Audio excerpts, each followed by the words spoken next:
Hello, this is Christina Caudill with the Radiant Astrology Podcast.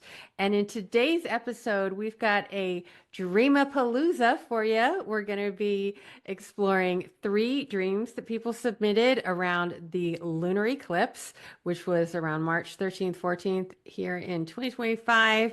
And I have my trusty partner, Mel LaFara from Energetic Principles Podcast. Welcome, Mel. Thank you so much for joining me for this Dreamapalooza. Yeah, I'm excited to be here. Christina and I both love dreams and we love astrology. And so what better thing to do than to put them together and All share it with you right. all? Yes, and if you want to learn a lot more about why dream work is so powerful, we just did an episode called The Power of Dream Work and Astrology. So definitely check that out on the Radiant Astrology Podcast. And we have a lot to get through today. So we decided to record this video and separately audio. So for those who want to check out the video, you can check out my YouTube channel at Radiant Astrology, and you can follow along with the charts for you astrology geeks out there like us. But we thought it would be really fun to first analyze the dream, just kind of kick it around like between us, like what we would think if this were our own dream. And then we'll look at each dreamer's natal chart, transits to their charts, other things that we want to explore that could potentially illuminate some more background on what's going on in this person's life and their unconscious and what are these messages trying to tell them. Is there anything you wanted to add to that too, Mel? No, I think I just want to thank everybody who has submitted dreams to us thus far. We put a call out for dreams last week, right? Well, maybe a little in the last 2 weeks since we did the previous episode. And we've had some very interesting dreams come in, and so we're thankful for that. And it was hard to choose, but I think we have some good ones here today.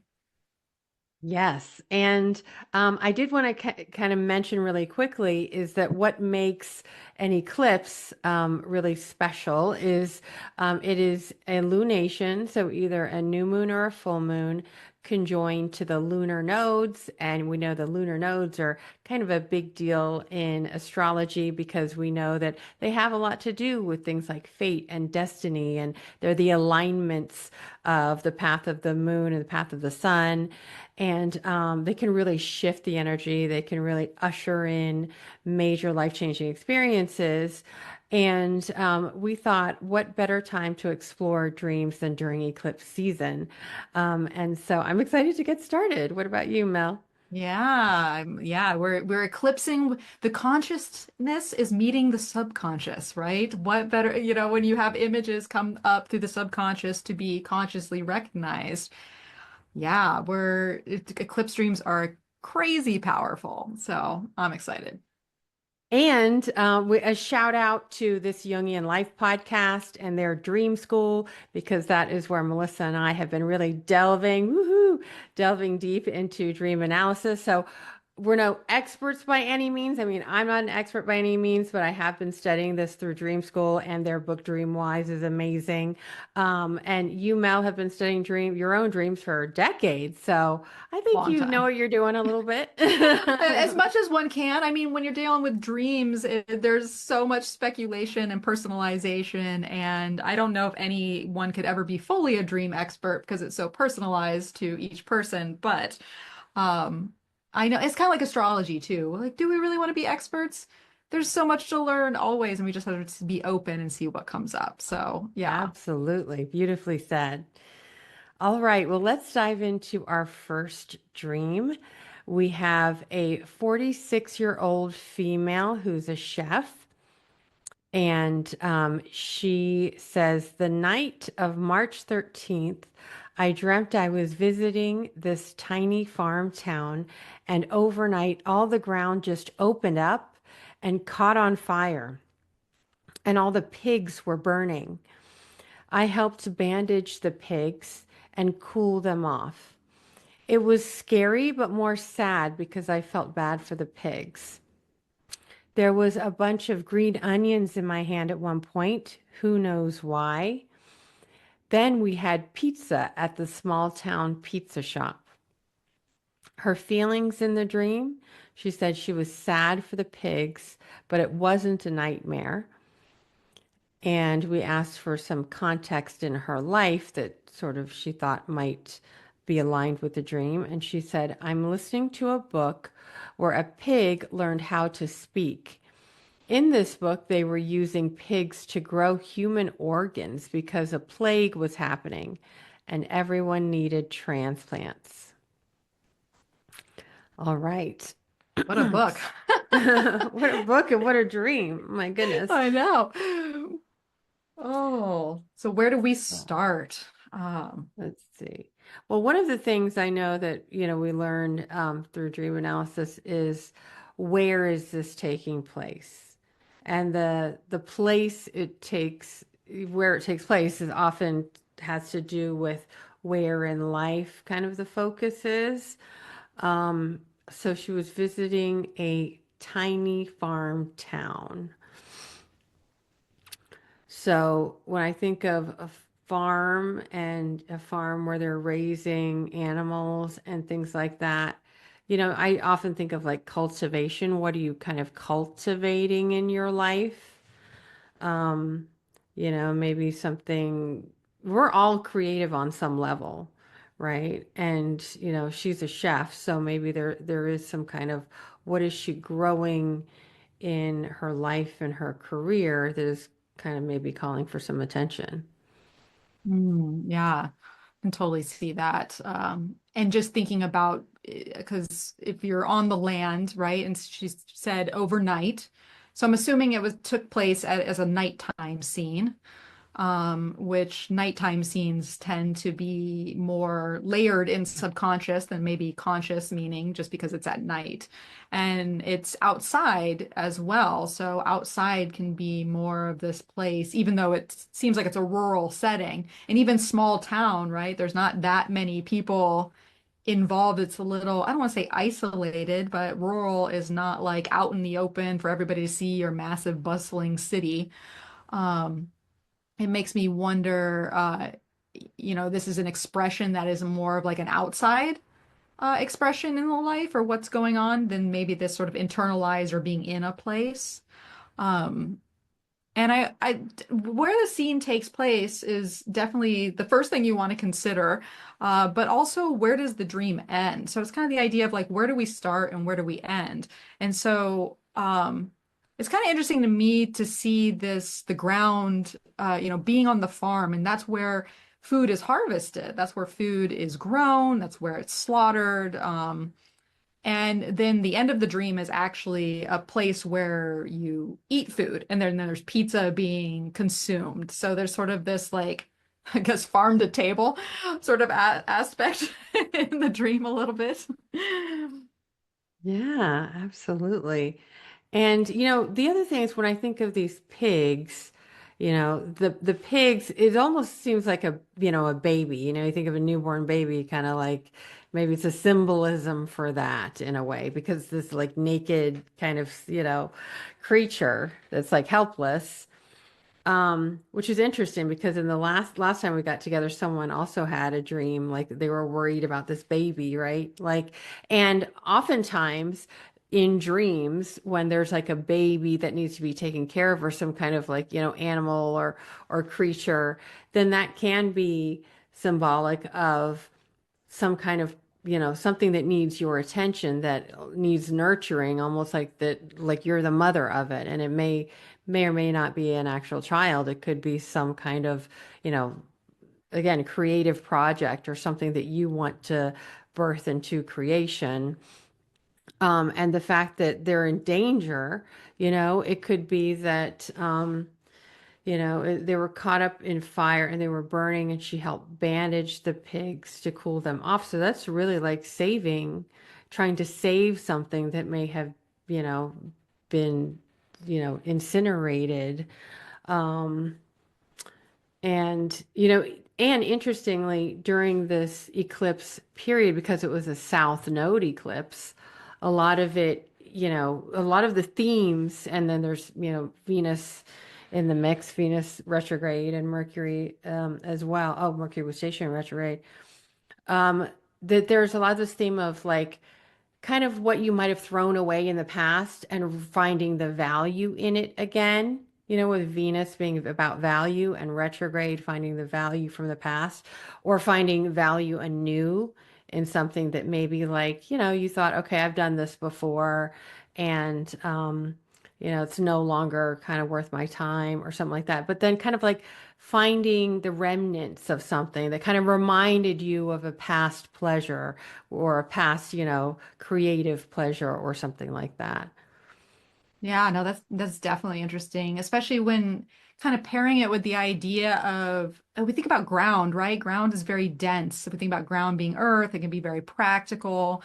And it's then erupted into fire, right? If you think about from more of maybe a spiritual standpoint or even like an alchemy or sort of Kabbalistic standpoint, you know, the ground or the earth is the bottommost manifestation where fire is the spiritual fire that comes to purify and rush through things or gives that passion or that inspiration which can be destructing and it can come in fast and hot too and then what's left charred in its path um but there is this the dream ego has this need to bandage the pigs and help cool them off, whether to save them perhaps or like it was intense what they go went through and it was potentially painful and hence the dream ego feeling sad, but maybe it was necessary. And that's kind of the thing I think about with maybe the bunch of green onions in the hand and not knowing why it's there. Because you think about onions are pungent and poignant, and not everyone likes them. The kids don't like them for sure. Uh, but and sometimes they can just be, yeah, they can be very abrasive or sour in the mouth. But I think of green being more like heart chakra energy, and green being, yeah, just being aligned with the heart or with Venus in sort of that soothing property. And so even though it's kind of like a bitter soothing, I don't know if that makes any sense with the cooling the pigs and bandaging off, but there's this bitter soothing, and then there's sustenance that comes after. Because pizza, I think about pizza as being sort of this wholeness, right? You're getting a whole pie, so there's this circular like mandala quality in the pizza shop. And I'd be curious to know, who was there with you? Did you recognize it? Was it friends? What was the environment of the people around you when at the pizza shop? And was anybody with you when you were bandaging the pigs, or was this sort of a solo mission? Mm. Yeah, and then with the book she was reading that was about it was a pig learned how to speak, but they were using pigs to grow human organs because a plague was happening and everyone needed transplants. So when I think of like the whole town is like caught on fire and pigs are burning, it's like the scorched earth thing, you know? Like, what in the life is there a feeling of there's scorched earth? Maybe there was an experience. I would think, well, maybe I had an experience where I just had to just, you know, put my foot down or set everything on fire or just, you know, or having that feeling that we are in something where something precious, again, like those vulnerable little pigs, you know, are at risk from, you know, being completely decimated. Um, and maybe that ties in somehow to this sense of regeneration with the book she was reading, you know, that they really need, and again, finding value in something like pigs, which we think like, oh, they're just rolling around in mud all the time. But no, there's actually some value there in something that we may have totally overlooked that can help to regenerate, you know, to regenerate one's own sense of self, or, you know, or sense of purpose for the future. And you're right, that's interesting about the bunch of green onions in the hand that she doesn't really know what the purpose of these green onions were. But, and interesting because her being a chef, I would think, you know, she could whip up anything with some green onions or whatever, but it seemed like there was a deeper meaning there. And when you think of, you know, and of course we were in the Virgo, you know, full moon, and Mhm. to me it thinks of things sprouting and growth and maybe a sense of that there is some growth potential. like in saving something, again, rescuing something that's potentially decimated or that, had you didn't think had value. Um, and I think it's important and kind of poignant that she was sad in the dream for the pigs. Like, what dream has died? And I think just overall, generally, in this time where we have Neptune finishing up in Pisces and going into Aries, there is a sense of a lot of things, an old dream diminishing, or even us glamorizing the past in some ways because we feel like it's leaving us. And we are going through collectively a major shift going over a threshold right into Aries, and then, Saturn will join it within the next couple of months. And a lot of people are experiencing some great loss in some area in their life. And so that I would ask, like if this were my dream, what is it that is inevitably leaving my life that has to go that I can't save, right? But what is maybe there's a little piece of essence of some lesson that I could learn about my creativity or my future, because there is this potential, the greenness of the onion. And then again, sitting around and having pizza. In the end, it seemed, when you have pizza, it's like having a pizza party. I mean, it's fun to have pizza and share a pizza with other people. So as you said, it did shift from this, this almost dystopian reality and loss and sadness to this little glimmer of hope, and then almost a sense of resolution, it feels like.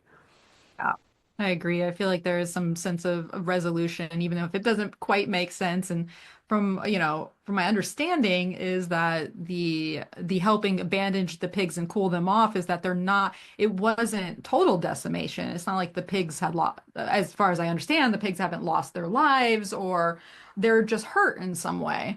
And it's not all for loss per se, but it's just maybe an unfortunate event that is necessary for maybe purification or some sort of I also think of like just the switch from meat to veggie, like that veggies are in the hand, but the meat was the one thing that was scorched.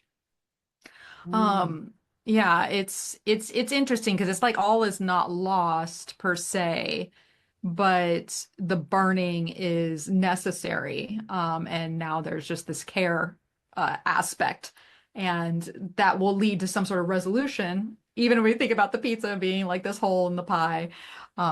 Yeah, so it's Do we want to a look at the chart? yeah, let's look at this dreamer's chart. I'm gonna go ahead and share the screen if you're watching on the video. And there's a lot going on this screen. So basically, we have the natal chart in the middle, the progressions chart excuse me, natal chart is in well, I guess the very center of the chart here, and then we have the progressions in the middle and the transits on the outside. So I guess we want to be kind to the people who aren't as familiar with charts, and so we're just going to look at the transits real quick and then go back to that big chart. So we've got a 29-degree Taurus sun, a Scorpio moon, and a Leo rising. So anything that stands out to you, Christina, right away? Well, yeah, what stands out to me right away is, even though some people wouldn't say it's in orb, but Uranus is coming up to her sun. And I feel like an outer planet, like as soon as it enters a sign, it's like all of the planets in that sign are on alert, right? And so she's got a 29-degree sun in Taurus, transiting Uranus is at 24 degrees. And I feel like that, it's still going to be a few years, right? I mean, oh no, actually, Taurus, Uranus is moving pretty fast. It's going to be in Oh yeah, Gemini in a few in a months. couple months. So yeah, it is coming up to her sun pretty fast. So to me, Taurus sun, and she's also got Chiron and Mercury in Taurus as well. in early degrees. But that is the ultimate, survivalist, like really in terms of wanting to keep what you have and knowing that like a lot of the life, the basics of survival, food, shelter, things like that are a priority. And Uranus coming up there, there is that underlying sense of, the ground beneath your feet is shifting. It's like sort of this earthquake coming in a way. And, it's not all bad. It can be exciting and thrilling. And, Uranus has been in Taurus for a number of years now, so she's kind of maybe been feeling it kind of coming. But to me, there is a sense of, clinging to the known is may not be really, available as Uranus comes to her sun. But the sun, it being the central focus, it's our conscious identity. And for her, it's in the 10th house, whole sign house. It's very much about what's direction am I going in life and what is my identity in this direction? And that is coming up for, a potential breakthrough, I would imagine. Yeah, absolutely. This is a huge transit to go through. And if we are lucky enough in our lives, if you live to a certain age, we'll all experience it at some point. But it can definitely be identity shifting, consciousness shifting. Um, and I feel that plays in with where the actual eclipse is taking place in her chart, with the lunar eclipse being in Virgo in the second house, and all this Pisces with the Sun and Saturn, North Node, Neptune in the eighth house, which we think about the eighth house. There's a survivalist value consciousness that's coming up with the second and the eighth, but also the transformative quality that the eighth house can bring up when we're sort of in this liminal space of moving from one expression of life or being or psychological state to the next, and sort of this rebirth quality, which when I think about like the ground burning, a lot of times the ground has to burn in order for the new seeds to then pop up. Like it's like this ritual burning that preps the land. And when we have fires, it's like, unfortunately, livestock or wildlife are just sort of in the mix with it. But it's all part of like the natural process. Hmm. And so interesting that the lunar eclipse, full moon was in Virgo, and then her sun and, Mercury and Chiron are in Taurus, and all of these things, talk about farm and growing things and food. And, they're very much these earth archetypes.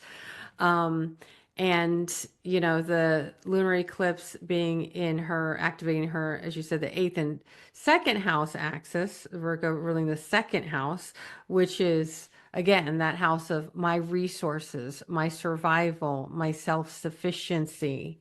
And these are all these major themes being brought up. So I wonder, and also it's the skills you develop for your survival and self-sufficiency.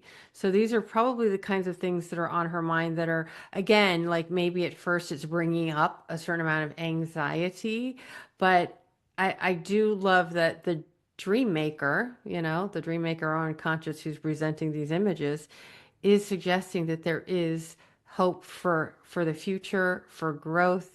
And I'm guessing maybe when she was reading this book about the pigs that could help to regenerate cells and things like that, her unconscious maybe hooked on to something about the potential of growth for the future, the potential of hope for the future. And there's something, and actually even nature itself is constantly in the cycle of regenerating, right? Even after it's something devastating. That, and her having Jupiter in Cancer natally, she's going to have her Jupiter return later this year, and Saturn, I'm sorry, Mars transiting Cancer in her 12th house. To me, that is that defending what's precious, and helping to rush to care for something that may, feel like it might be lost. Hmm. Yeah, I totally agree. And to like play off of to create even more of a thread with what you're saying. Um, I have to look at this like Mercury and Venus, which are pretty much conjunct. Venus is already retrograde in Aries. Mercury's about to be.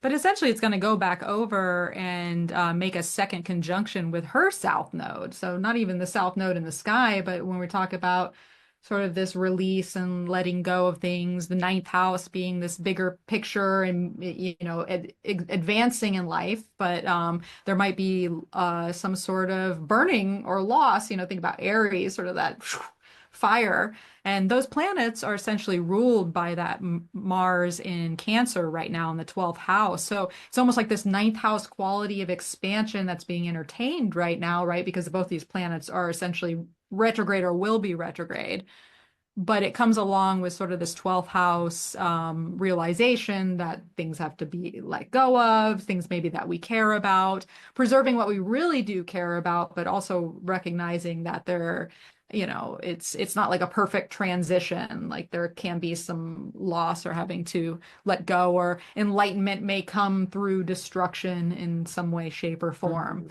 But this feels like a developing scenario that the dreamer might be experiencing right now because those planets are getting closer to that south node, probably when this airs. Yeah, and the interesting thing too is 9 degrees Aries is such a hot degree this month because it's where Venus stationed retrograde, it's where Mercury stationed retrograde, and it's where the solar eclipse on March 29th will be. So interestingly, that she has this dream with Mercury on that hot degree stationing, right? And I would be interested in what transpires for her around that solar eclipse, March 29th. That could this be a message, for, something important for her to be paying attention to, about, again, preserving, what is precious, knowing that all is not lost if there's at times a feeling of, some things feeling burnt up or whatever in the life.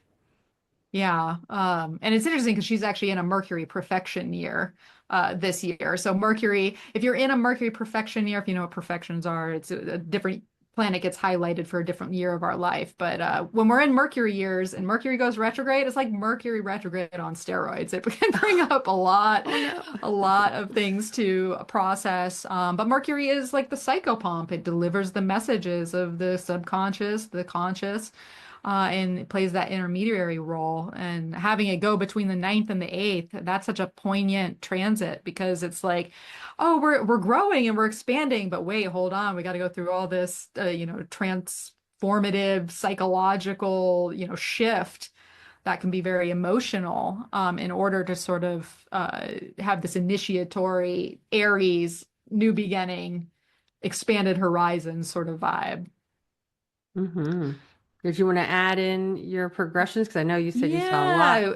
interesting Yeah, the stuff. only thing I mean there's lots we always have to think about progressions can these are very slow moving things that can show events in people's lives, or why are we dreaming about this now? So not just about the transit, but where is this person at in their whole like longevity of their life, and why are we dreaming this now?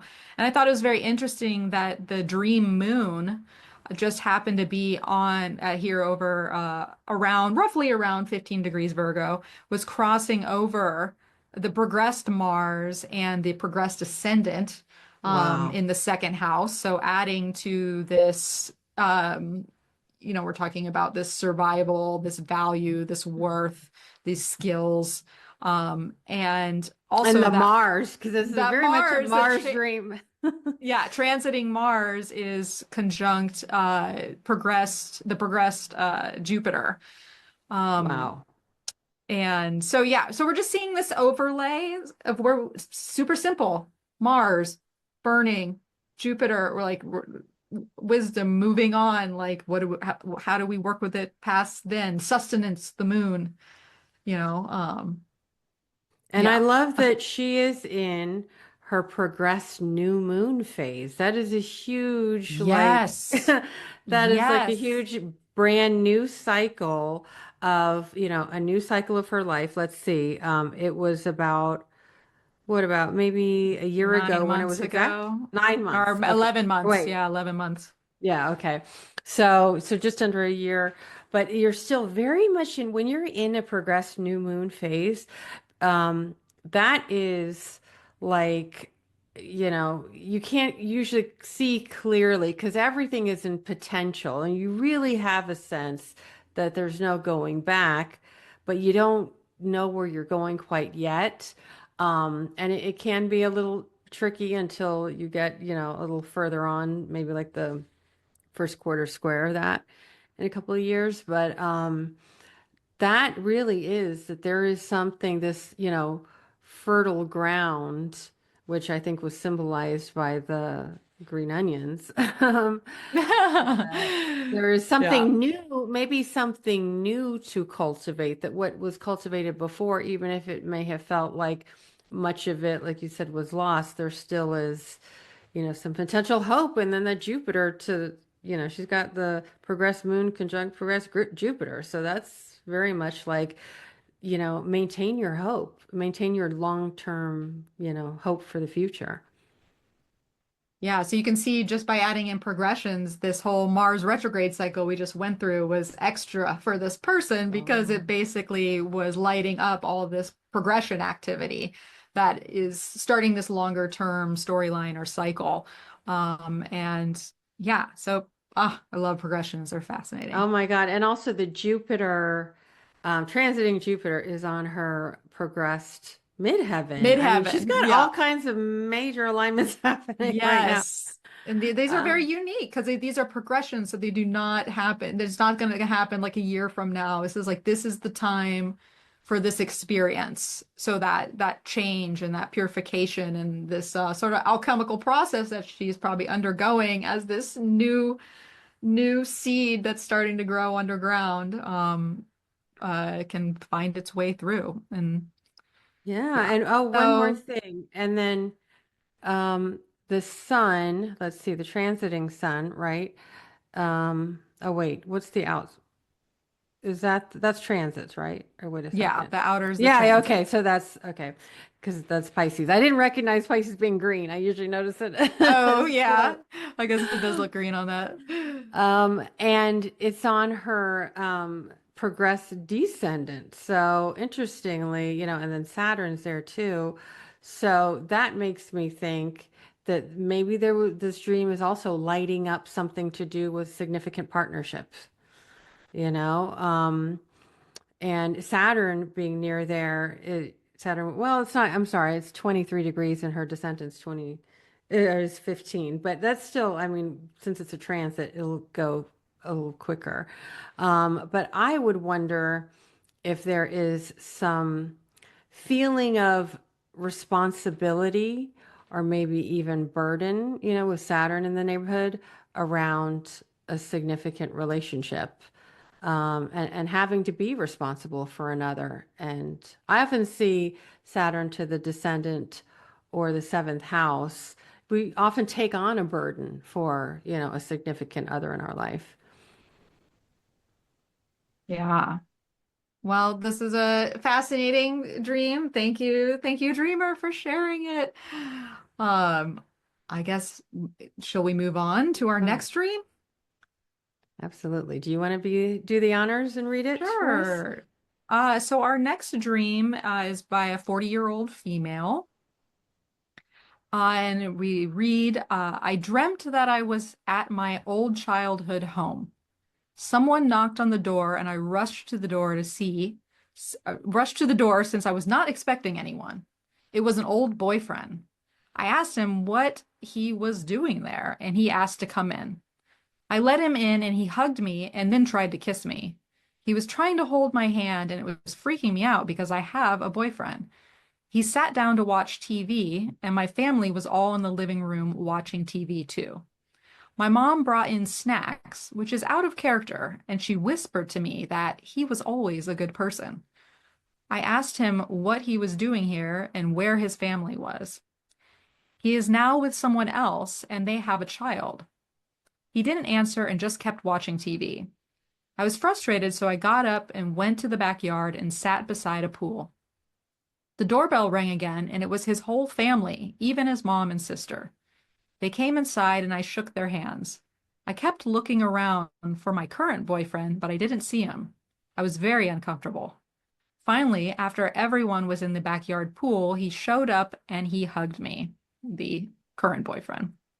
He asked me if I was okay. I felt calm and he said, "Sorry, it was a long line, but I got the ice." He had the bag with him. He held my hand and we went to the backyard and I woke up. And so the dreamer says that there was confusion and relief. And that just a little side note is that in real life, they are finally in a relationship that is a partnership. So relationships are going well, hence probably the confusion of the dream. Hmm. Thoughts? Interesting. Okay, so she's in a relationship, but it was an old boyfriend that came to visit her, right? And Yes. trying to hold her hand, but she was like not comfortable with it because she was currently in a relationship. And then her family, especially her mom, seems to be kind of welcoming him in to the family. Hmm. Um, and she was one asking him, where is his family? You know, so there's really this big family theme. Are you part of one of us? Like, and she doesn't, it seems like, she's not feeling like he's almost an intruder in a way. Oh, and she knows that he is now with someone else and they have a child. So it's like, wait a second, you need to be with your family. I'm with my family. So I'm wondering if there's obviously something around boundaries, just generally. It's like, where do I belong? And when you know where you belong, then you also have a sense of what doesn't belong, sort of like just in this container, this particular container of my life. Because it does sound, uncomfortable. Like it's, again, he's transgressing a boundary in a way. And then also her family. It's like, wait a second, where are you? Why are you all acting like he's part of this family when he's not? So maybe that's where the confusion for her was. Um, yeah, because she said she was very uncomfortable. But then she was finally relieved when her boyfriend came and hugged her and everything seemed okay. So to me, I feel like to me, there seems like there's something stirring on the inside about my boundaries. Where are they? How okay is it for my family to, be welcoming into something from the past? It's almost like the past. And again, here we are in retrograde season, especially with Venus retrograde, and Mercury retrograde, some things from the past that maybe hadn't fully been resolved. Maybe, as you do get into a relationship, you tend to start saying out of, care for this person because we're no longer just individuals. We're sort of morphing into a unit, that does oftentimes mean we have to reject things that aren't, in alignment with that if we really want to feel like we're committed. So to me, it sounds like a lot of this kind of going on for her on the inside.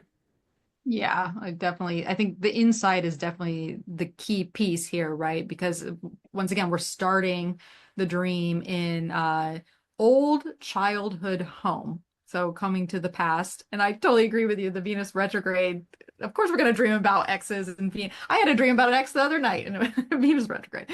Um, but being in the home, which is being encased in a building and the childhood home and the sense of home. And so this is definitely an internal thing that is more of a personalized process going on.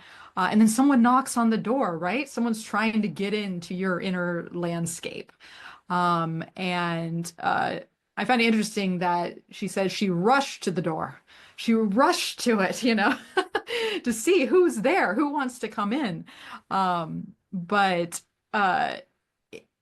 and she asked him how he's doing, and but then he asked to come in. So it's almost like I don't want to say it was a forceful entry, but it was just enough of a presence to be like, and maybe there was an acquiesce, like, okay, I'll let you in. So it's definitely, I agree with you on this sort of boundary consciousness. Like, what are you letting in? And just because it's knocking at your door does it deserve to be let in? Um, because and it's fascinating with the family too, and especially the mom. The mom's out of character, nourishing, feeding it snacks. Like there's this maybe the inner mother, the inner nurturer, is feeding into the presence of this old person and the relationship, because we don't really have a lot of context with what their relationship looked like. But I would venture to say that it's probably not as good as the one that the dreamer is in now. So that's kind of also what sticks out right away. Yeah, and I'm wondering too if when the dreamer said, I'm finally in a relationship that is a partnership. So to me, it's like maybe she's always tried to be in relationships, but they didn't quite make it to the partnership stage. And now that's finally happened. And so there could be, I'm guessing, is there some doubt in trusting myself? The unconscious can just be bringing up. Like maybe there's some residual doubt that I wouldn't be able to trust myself if someone from the past came. So it's like the inner mother and the inner sister and family, like maybe just going about sort of the default reaction, like, oh yeah, come on, let's watch TV, let's hang out together, let's be a family together. And whereas when you really want to be in a partnership, then there is that need to again reject some of the past. So to me, it seems like it's a dream about resolution of these things of maybe there is some part of me that like if the ex-boyfriend came back, I would just go about, letting him back in and, like that mother just giving him, the food and being nice to him, just even though I know it's not for the best interest, but not that that would happen, but, that could just be something that the unconscious is working out. And it's interesting that she felt like she was so uncomfortable. She had to get outside and sit beside a pool. So the pool, bodies of water, is often about, the unconscious and, the unconscious need for a sense of peace and, the numinous and things like that. To me, that could be like a reassuring sort of sign that it's like, you know what, you actually can be calm through these things. You can, find nurturance that is your nurturance for yourself. Because then after that, the current boyfriend came in and, then once he hugged her and then they went back to the pool, then she felt calm, you know, and he had said he was sorry. There was a long line, but he got the ice. So maybe it's like, in a way, it's what's delivered to her is it's okay to be ice cold to someone from the past. It's okay to kind of slam the door and be an ice queen to not give in to those emotions from the past. And like you can do it. Here's your ice. I don't know. I looked up the Yeah. symbolism of ice. And it did say coldness, rigidity, purity, and things like that. And that those are actually some qualities that can be helpful when you say or want to be in a committed monogamous relationship, I would think. Yeah, I love those points because it brings me right back to the mom with snacks and how the mom is whispering in her ear, like, he was always a good person. So it's almost like, I don't want to say making excuses for people or, like sometimes we can add these narratives or like, oh, maybe it wasn't so bad or which is a boundary thing, right? And so if we need to have the ice, right? Take a more of an icy persona, then we're not gonna give the snacks. We're not gonna be like, oh yeah, he was always a good person. Like, no, that didn't work out, and I don't want to be in a connection like that. And that was an old experience that I'm no longer interested in anymore. But it could still be prevalent in the subconscious, and so the subconscious is bringing it up. Hence just the uncomfortable nature of the dream and being like, wait a second, because the dream ego is like, I know what life I'm living now. Where's this coming from? I don't want any part of it. But it's interesting to think about that backyard and the pool being there, like you're saying, because it's taking that out from the house and that inner reality to this outer landscape, which is more of finding peace in your life on the outside and more in this conscious space. I'm assuming it's probably daytime and maybe the sun was shining. I'm not entirely sure, but that's kind of the vibe I'm getting from the dream. And yeah, it definitely feels like you said there's a lot of resolution here and the relief that I don't know, maybe there's relief that there's this part of her experience with that person or just with partnership in general that is moving on because the ice has Yeah. arrived. Well, I also have a sense that there's almost like this seduction, and not just from that ex-boyfriend, but from the family and from Yeah. it's like, oh no, I don't want to be sucked into the past or my, maybe her own past patterns of how she's been in relationships that haven't, panned out for whatever reason. Maybe there is some, I blame myself for this and that. But I do feel like this is like, she survived the test. That's maybe where the relief came from. It's like I know that I can be around. Maybe I can be around, an ex-boyfriend, and even if my family does try to act like he's, part of the family, I know I can still, make a claim for myself and my relationship and what, I want to live moving forward. Yeah. So let's look at the chart, see what's going on here for our 40-year-old dreamer. Once again, we have the same setup. I'm going to go ahead and just move it to transits real quick, but we definitely want to look at a few progressions because there's interesting stuff going on. Uh, Oh, but wow. yeah, so we have like the reverse of our previous chart. So we have an Aquarius rising now with a Pisces sun. So we have a Pisces native here, and then a fiery Aries moon. And Pluto is transiting right on the ascendant and Jupiter Right. in the first It's like house. literally on Jupiter right now. Yeah. Yeah.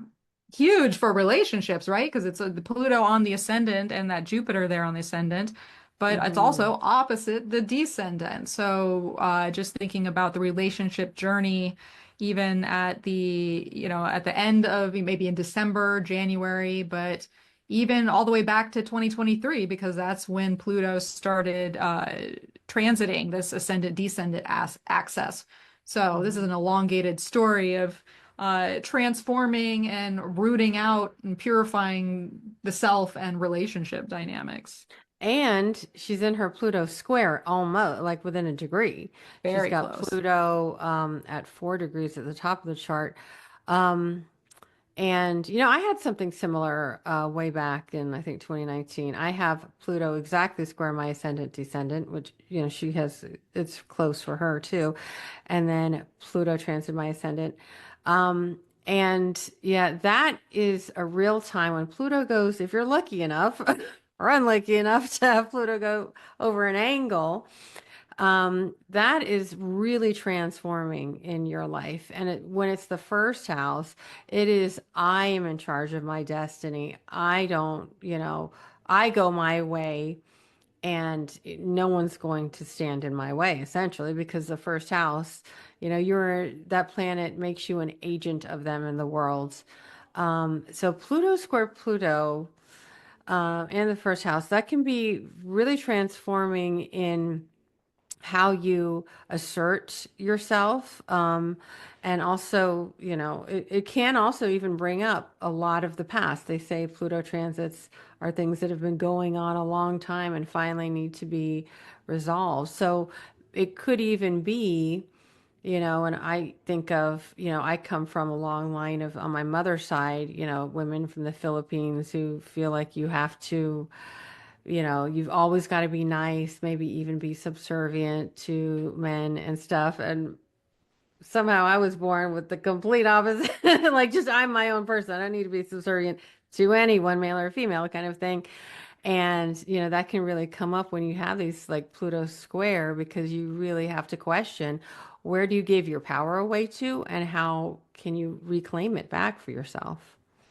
Absolutely. Absolutely. And especially with Pluto right on the natal Jupiter right now, because Jupiter essentially is the ruler of her Sun and Mercury in Pisces, and the Sun is the ruler of the seventh house of partnership. So there's sort of this chain going on where Pluto is purifying Jupiter, which then connects with her Sun, her sense of identity, the mind, and Mercury, and how we process, how we communicate, and then also that descendant axis of just partnership in general. So there can be, think about the sun, especially for Aquarius risings, when the sun is essentially the ruler of the descendant and the partner. There's this tie between the sense of identity and the sense of self, and then how that is enmeshed in relating, because that planet is doing double duty for the sense of self and the sense of partnership. And I Um, will say one thing is that because she is a native of Jupiter in the first house, right on the ascendant, she's probably her default may have often been, oh, and to be nice to people. Let me like put a smile on everybody. I want to make sure everybody feels good and and all that stuff and fill their bellies and all this kind of thing. But Pluto, Generosity. right, that being generosity of spirit and Yeah. everything.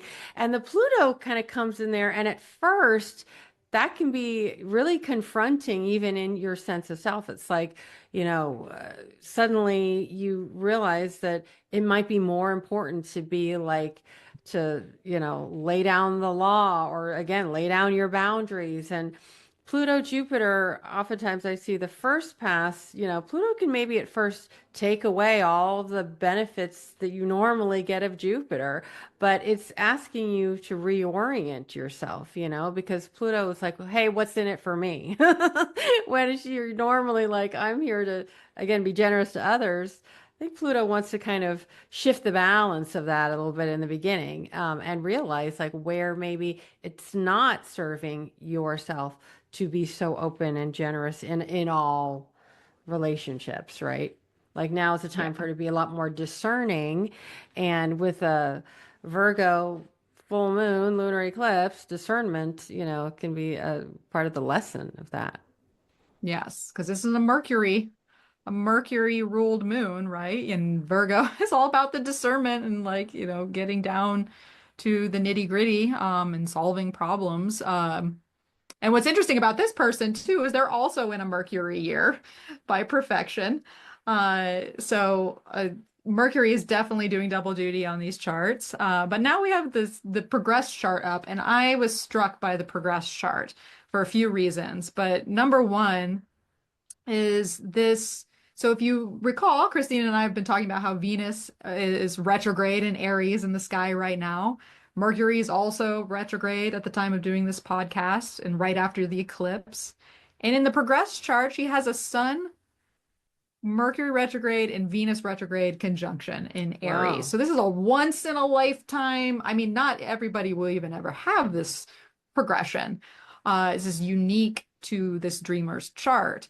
But there is an integration of consciousness, relationship value, balance, and this discernment quality and understanding that's all coalescing together right now. Um, at the same time that we're having this mirror transit in the sky, I was like, how cool and unique is that? That's amazing. And then also sort of the reestablishing, you know, your give and take with Venus. Loves to bring people together, but there's when she's retrograde and especially in your progress chart, there's the reassessing of those things and sort of resetting of, what is equality, have I been giving too much of myself, is mountain maybe now a time to be looking out for number one a little bit, especially it being in Aries, right? Yeah.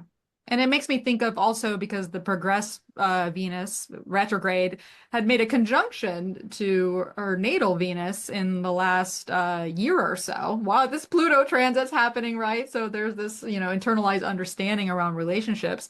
And now it's coming to this natal Mars in Aries, this very fiery, go get it energy that can be maybe impulsive. So if there's like an impulsive quality, maybe to previous relationships, and now there's this partnership forming that ice. You think it's very solidified, the frozen. It's not hot and fiery and let's just go do this. And I'm feeling impulsive. Let this person in. Rush to the door. That is Yeah, it's so cool and then what do we have here with the progressed moon is at 16 yes, Virgo, which is yes. right there where the lunar eclipse was, right? Yeah, so basically, this dream was also lighting up the progressed moon, which is caught in in this Crazy. current Pisces Virgo lineup, in the eighth house, right? We're also once again talking about maybe more intimate matters and vulnerability and like these intimacy, um, d discretion or discernment in intimacy. Uh, Yeah. And also your shadows, like maybe yes. there did seem to be the sense of guilt for me in the dream that like maybe in the past, maybe there was a situation where, she had a great boyfriend, but then she found herself seduced by a previous one, or or something like that, where someone's boundaries were not quite honored in the way that she might think is, respectful in a relationship or what have you. And the eighth house can be that, kind of purging of those memories and revisiting and resolving, of those past events. And the other thing that is so interesting is transiting Neptune at 29 Pisces is on her progressed ascendant. So to Yes. me, that's got to be that worry about the boundaries or worry about transgressing boundaries or worry about, like where's the boundaries between my family and me, between my ex and my family, and between my new boyfriend and my family and me, and all these things, being a little confused. And she said that the feeling of the dream was confusion, which is kind of what Neptune likes to do to us. And relief. I feel like there's a part of Neptune that also has this relief component too. When we, let go of something or part of the trust like the process, and then the boyfriend just shows up and he has everything you need, but there was all this worry before, like confused about what's going on, and oh my God, this um there was maybe this sense of like it's not going to work out, or where's my boyfriend, but then if you just trust, then he shows up in the dream and there he is. But shall we go on so we can get to our last dream before we have to wrap up? All right, let's go on to our final dream. Our final dream is by a 69-year-old woman who is an astrologer, a fellow astrologer, and a writer. And so the dream, I was with a group of naked women, and we were just enjoying lounging around in a park-like setting. Then I was in a series of indoor settings, almost naked, feeling self-conscious and trying to avoid others' scrutiny, especially men's, as they were asking me questions. But then I realized that if I wore my fuzzy lavender knit hat, I'd be more protected and warm, and that seemed to help. So the dreamer says that they felt calm and pleasantly alive in the first scene when they were outdoors, but self-conscious and uncomfortable in the indoor scenes, at least until they put on that hat. And there's a note that this hat that they have is actually was given to them as a gift at a Christmas party in a scarf set by a woman who is a Scorpio and a Sag moon. But they have yet to wear this hat in real life. And she mentions that the friend who gave it to her is someone who is very tight and bonded with others, but also is a very free and independent spirit. So this is the friend who gave the hat in real life. And a personal note, she says, I'm looking forward to Jupiter entering Cancer and triggering my Mercury, Venus, Sun, and Uranus, which we'll see in a second when we look at the chart. Last time this happened, it was in 2013, which was my most recent relationship. It was a beautiful connection, but only lasted a year. This time, I want to stick with whoever I meet.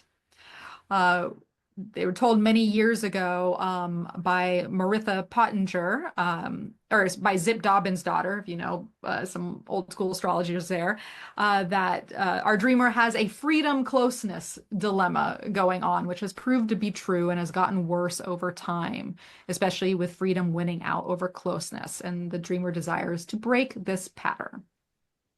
Hmm. That's really good information to know. Okay, so getting back to just the content of the dream, and I really did feel that there was this big shift between outdoors and indoors. So it started out, I was with a group of naked women, and we were just enjoying lounging around in a park-like setting. And interestingly, how she says that, um, her freedom usually wins out over closeness. I mean, being, naked, there is this sense of intimacy with being naked, wanting to be naked and intimate. But in this scene, there is a group of them, right? And they're outdoors and they're kind of, and when you're with a group of people, you can be in your own little worlds too. So, it's like we're together, like I'm surrounded by people, but we're not really sharing anything too intimate. But there is this real sense of freedom, and it sounds like this comfortable in my own skin kind of thing, out in nature, when I'm outdoors. But then there was a series of indoor settings, and she's like almost naked and then feeling self-conscious. So she doesn't say whether it's, her top part or her bottom part or what's naked and what's covered, but there it's almost like if I have to fit in to society's expectations, I feel really unconscious, self-conscious and judged. Um, but if I can totally be myself and be free, I'm comfortable and I feel great. That's the sense that I'm getting. Um, and then when she was in this self-conscious setting, then once she put on the fuzzy lavender knit hat, she would be protected and warm, she says, and that seemed to help her feeling more comfortable. So when I see the fuzzy lavender knit hat, I kind of think of, remember those pussy hats back in, what was it, 2016? 2020, twenty Yeah, or no, yeah, 2016. Yeah, yeah, or 2016. 2017. And it Yeah. was 2017. And it was kind of a form of female togetherness and resilience and things. Now, I don't know if, this, is her. I can only say like what I'm getting from this, the associations I have. But there is something about being part of something greater than yourself and being comfortable. Because in a way, when you are part of something greater and when you're in a crowd, you kind of disappear. And in that disappearing, you can be free. But it's only when you're, like half dressed and when you're inside and when you're in some kind of structure that you have to fit in that you realize that you don't fit in kind of thing. Um, so yeah, those are some of my initial thoughts.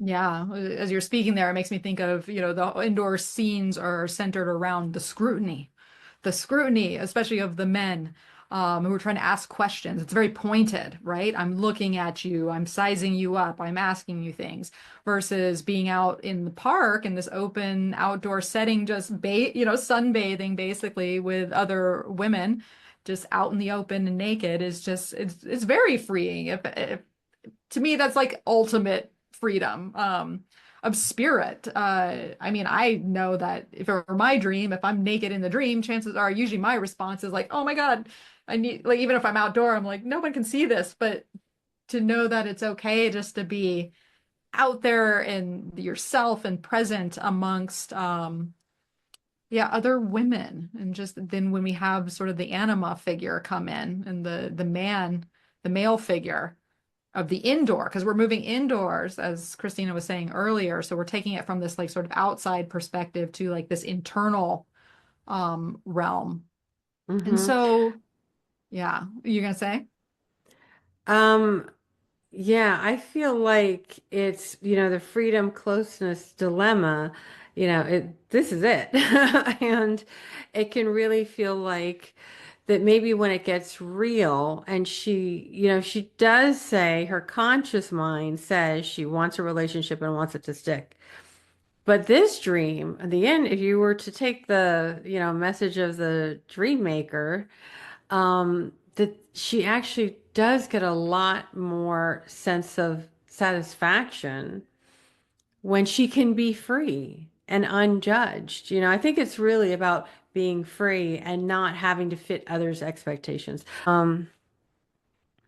No, I actually that makes so much sense, Christina, because our dreamer here had the dream. The previous two dreams were dreamt on the March 13th, and this dream was dreamt on March 14th.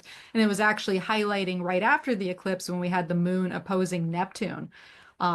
Which makes a lot of sense with what you're saying, sort of these ideals and these illusions of, perfectness or just, the kind of the scrutiny, but also the maybe even like the Neptunian quality of just going with the flow of things and being under um or maybe, actually, let me take that back. Maybe being confronted with some sort of compassion, either for the self under those questions or that scrutiny, or being half dressed or half, somewhat bare in front of another, or having compassion for also the men who are just wanting to maybe get to know the person. Like, is it trying to get to know someone, or was it scrutiny and criticism? Like, I'm not sure what the men were saying, but it makes me wonder between the two. And even if she doesn't have planets in Virgo, Virgo rules her fourth house, and whole sign. And so that is very much about the inner life, and maybe the messages that were there from the family of origin or something like that. Let's see. And then she's got where's Saturn? Saturn and Scorpio. Yeah. Yeah. I see Saturn and Scorpio. There can be that, when we think of Scorpio being our depths and even things like intimacy and sexuality on like a real depth level. And Saturn there can sometimes we feel, a judgment there that we can't go too deep or we can't bond deeply. But, when we do our Saturn work, we can often find our way through there. But she also has the Sun conjunct Uranus very closely, and I know this very well. My husband has that. His is exact. Hers is in Cancer, though, so maybe that is part of the whole. You know, Cancer does want closeness, and you've got Venus and Mercury there too.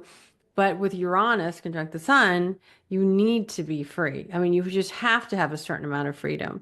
So I would think any kind of relationship would have to have space for that, would have to be able to respect that, like, you are your own person, and a person has to appreciate you for your uniqueness and maybe even, the quirky things about you or the unusual things about you, that kind of thing. Yeah, that definitely makes sense. And I think taking that and then adding in the square that the sun's making to that Neptune and Libra is adding to that, in the fifth house, and this ideal lover. Or, I think about especially this person being born in the 50s, where what do you see on TV? You see these like ideal little families that are like, the wife is perfect, and it's like there's two children, and there's just this romanticized ideal about relationships and what they look like, and versus this sort of sun sense of self and Uranus in the second house, and this sort of valuing freedom and being yourself. And it's at odds sort of with this illusion of what love or partnership might be.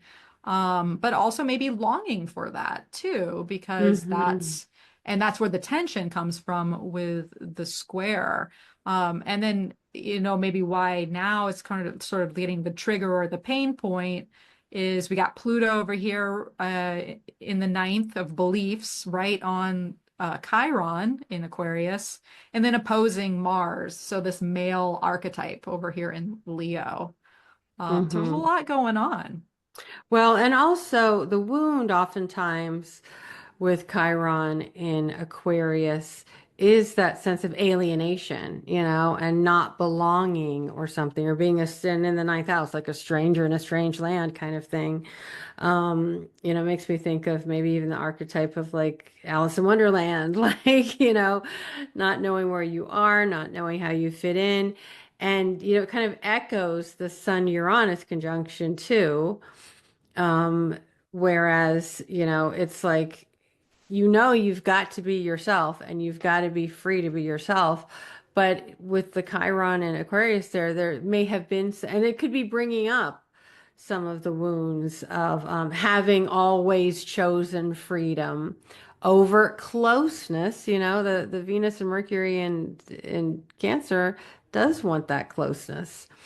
Um, so I think, as you said, the Pluto on the Chiron can be bringing up these long, maybe deeply buried wounds. And the reason that it's there is so that we can see where we have, made choices and decisions that have maybe led to our own sense of, isolation or woundedness. But, Pluto wants to regenerate as well so that we can, face these, past limitations and we can find a way to sort of, be the maverick away from them and find a new way of, even through our vulnerability, to find a new way of being, at ease with ourselves and, what we need and who we are, kind of thing. Yeah, I love that. I also think that it's interesting to think about this particular eclipse. And I mean, it's really just hours after the eclipse, having dreamt this during the night. But the moon, or essentially the lunar eclipse itself and the south node energy is creating a grand cross with her natal nodal axis here with the north node in the seventh house. Think about the dragon's head and being hungry for the partnership. And then the moon conjunct the south node in Gemini, and she's a Gemini rising, and that moon's ruling all this Cancer stellium going on. And so there's this pressure between the first, seventh, fourth, and 10th in this particular chart for this eclipse. So it feels like there is a turning point. And honestly, I feel like this dream has some resolution to it. Because this fuzzy hat, right? This fuzzy, I think lavender makes me think of, well, kind of makes me think of Easter, but which could be fresh, new starts. Lavender is also sort of the crown chakra color, and it's a hat, so we're putting it on our heads. And we think Yeah. about this Gemini energy. Jupiter's in Gemini in the first house right now. She's actually in a Jupiter perfection year. So there's a lot of personal growth going on. But how does that relate to sort of the comfort and protection of maybe the mind more than anything? Because that hat on the head it's fuzzy, it's warm, it's not going to cover anything on the body that's you're trying to cover up. But there's something about adding warmth and comfort to the mind, or And the yeah, the intuition, crown. the crown chakra is like Yes. intuition.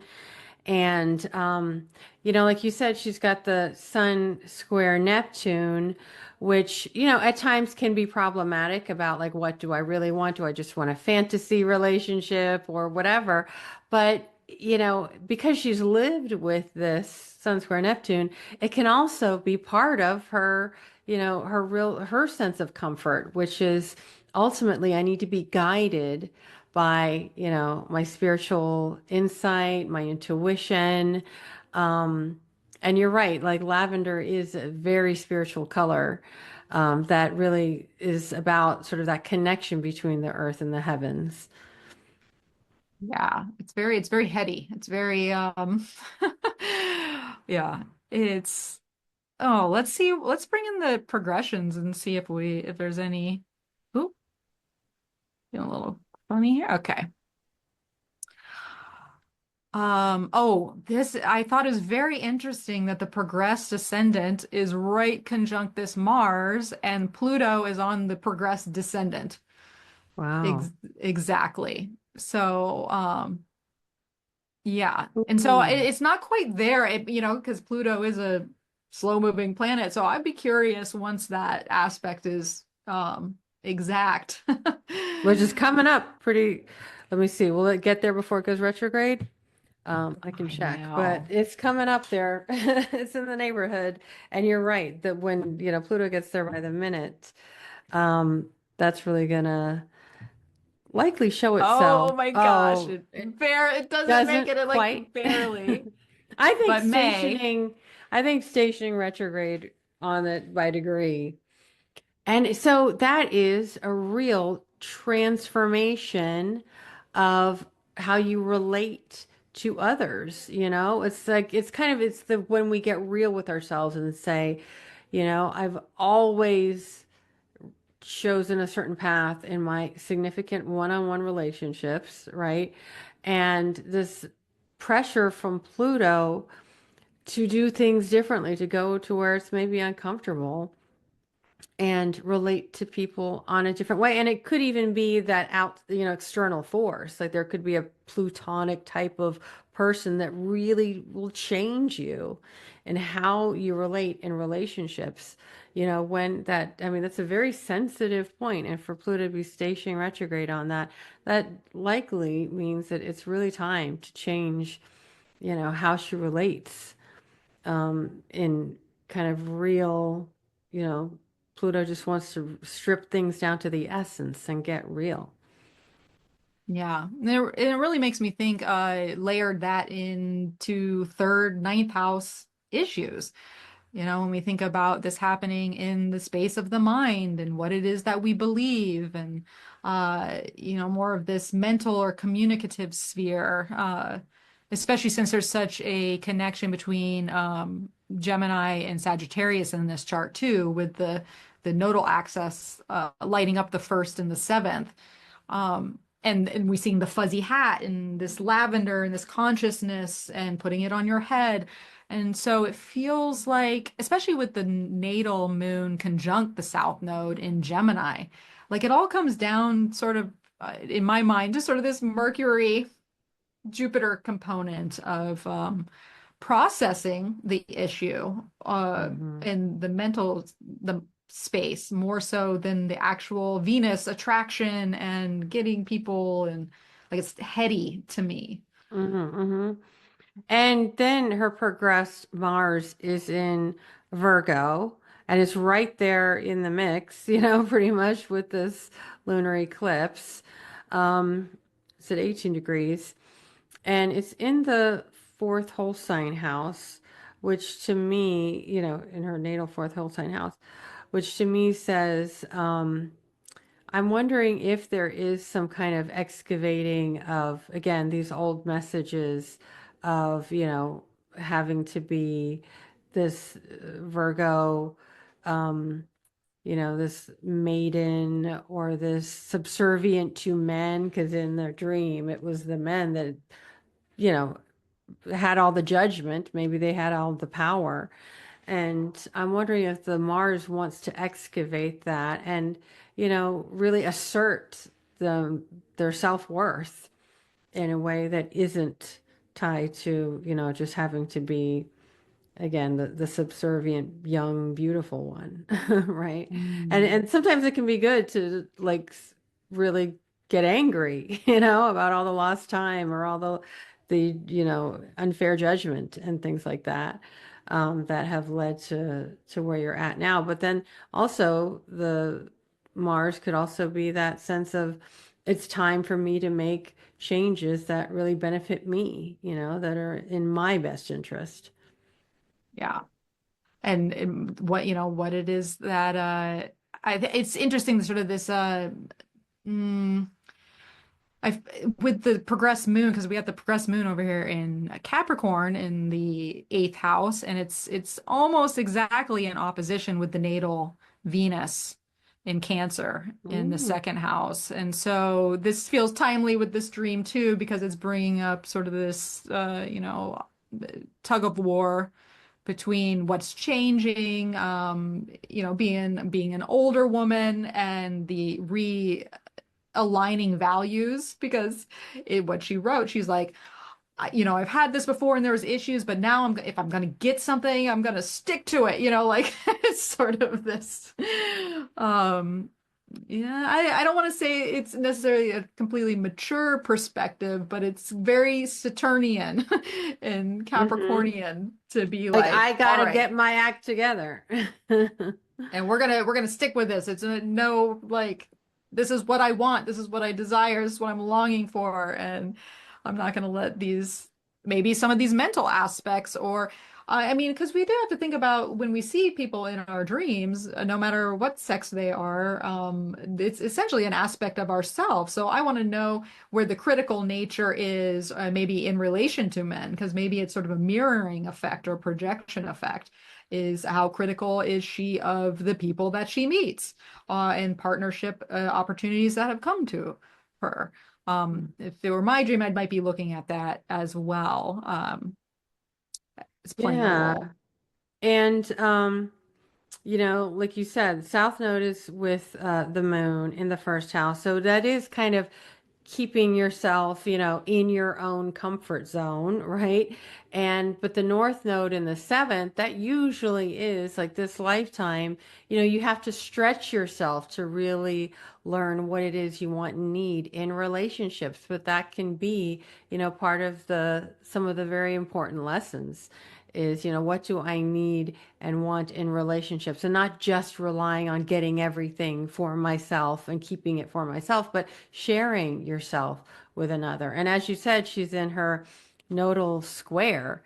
And that also is another turning point time, especially during an eclipse, right? Yeah. Um, a nodal square is, it can almost feel like uh, can really activate that nodal axis that it's like, maybe, and you said she's an astrologer and writer, like I would imagine, you know, maybe now she is having a lot of other 10th house opportunities, kind of career opportunities that are coming, which are great to take advantage of. However, like it's activating this, her natal nodes, which are like, have my career ambitions, have they been a distraction to my personal needs for relationships? These are might be some of the kind of themes that are coming up because of this eclipse squaring her nodes. Yeah, and I know this dreamer personally, and there are more of a retirement age where that's not so much of a thing, but it is more about life direction, like being very and I know this dreamer in particular has wanted to move and sell they live in their family home that they inherited, and that's a big theme. And so there's sort of this, do I move? Do I get out of my comfort zone? Do I meet my person if I do get out of my comfort zone and make a big life decision and let go of things, which can be very Pisces energy. And so, yeah, just I think that sort of becoming who am I becoming at this age in my life, and what I mean, cardinal or angular houses being activated, life wants to move you, basically. Mhm. Well, and also, I mean, Pluto and Leo generation, they always, doesn't matter how old they get, they always have, ambitions to reach for, whether it's in love, whether it's in life direction, or even like, continuing. Because she didn't say in her form that she was a retired astrologer. So at least Yeah. in her sense, she is still actively Oh, being an she's still astrologer. active. She's definitely still active. I know I love the ambition component because I think the ambition Mhm. isn't necessarily around like being an astrologer or anything. I think the ambition is the I want this new chapter of my life. And we have to be ambitious and courageous and be goal driven essentially in order to get what we want out of life. Because if you don't have a goal, you're not ambitious about Mhm. anything, then you're gonna stay stuck in the same place, right?